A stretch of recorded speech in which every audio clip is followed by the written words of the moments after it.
नमस्कार मित्रों, आपका मेरे YouTube चैनल सरस जीवन पर स्वागत है। आज हम बात करेंगे ब्रह्मचर्य के बारे में।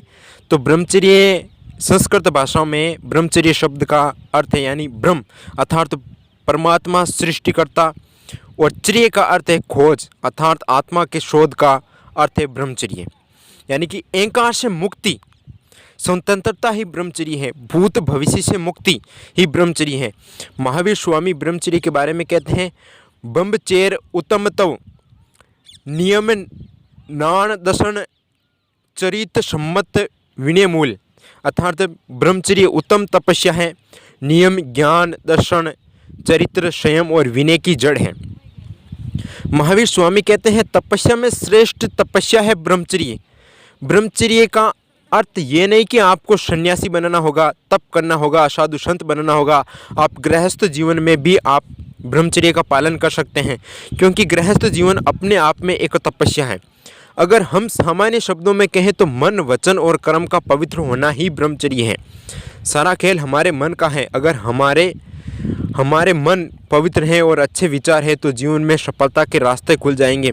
महात्मा बुद्धा ने कहा है, मन के बारे में कहा है कि उद्दंड मन आपके लिए सबसे विनाशकारी होता है और अनुशासित मन आपका जीवन बदल सकता है। अब हम बात करते हैं वचन। जिस व्यक्ति ने अपनी जीभ को नहीं जीता वह क्या विषय वासना को जीतेगा। हमारे शब्दों में मिठास होनी चाहिए, अर्थात हमें बोलते समय अब शब्दों का प्रयोग नहीं करना चाहिए। अब आगे बात करते हैं क्रम। क्रम हमारे 3 प्रकार के होते हैं, मन से, वचन से और शरीर से। यानी कि हमारे मन, वचन और शरीर से किया कार्यक्रम कहलाता है।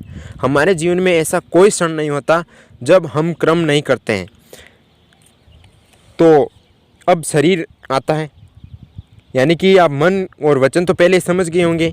अब शरीर आता है, तो शरीर से दुष्कर्म नहीं करना, हिंसा नहीं करना एक अच्छा क्रम है। आज के युग में शायद ही ऐसा कोई पुत्र होगा जो अपने पिता की खुशी के लिए आजीवन विवाह नहीं किया हो, अखंड ब्रह्मचर्य का पालन किया हो। मैं बात कर रहा हूँ मित्रों भीष्म पितामह के बारे में, जिन्होंने अखंड ब्रह्मचर्य का पालन किया।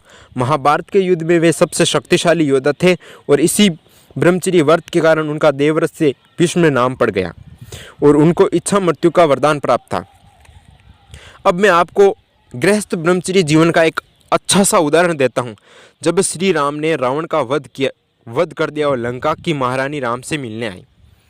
ठीक है दोस्तों, राम ने उनसे बात करते समय अपनी नज़रों को झुका लिया, सर उठाकर उनके सामने नहीं देखा, उनके चेहरे की तरफ नहीं देखा। तब लंका की महारानी कहती हैं कि धन्य है वह भूमि जहाँ पर तुम जैसा पुत्र हुआ, धन्य है वो देश जहाँ पर तुम जैसा राजा हुआ। हमारी भारत भूमि में ऐसे वीर हुए हैं जो कभी भी अन्याय के सामने नहीं झुके। आज वर्तमान में विदेशी कंपनियां भारत को अंदर से खोखला करती जा रही हैं। आज के युवा को मानसिक गुलाम बना दिया है। आज के युवा अपना कीमती समय सोशल मीडिया पर अश्लील वीडियो देखकर बर्बाद करते हैं। आज उनके सामने ब्रह्मचर्य की बात करते हैं तो वे मूर्ख समझते हैं या मजाक बनाते हैं। ये भारत देश का दुर्भाग्य है कि स्कूलों में ब्रह्मचर्य के बारे में नहीं बताया जाता है, न ही कोई विषय पढ़ाया जाता है इस पर। दोस्तों, उम्मीद करता हूं कि आपको ब्रह्मचर्य के बारे में जानकारी अच्छी लगी हो, और पूरा वीडियो देखने के लिए आपका बहुत बहुत धन्यवाद।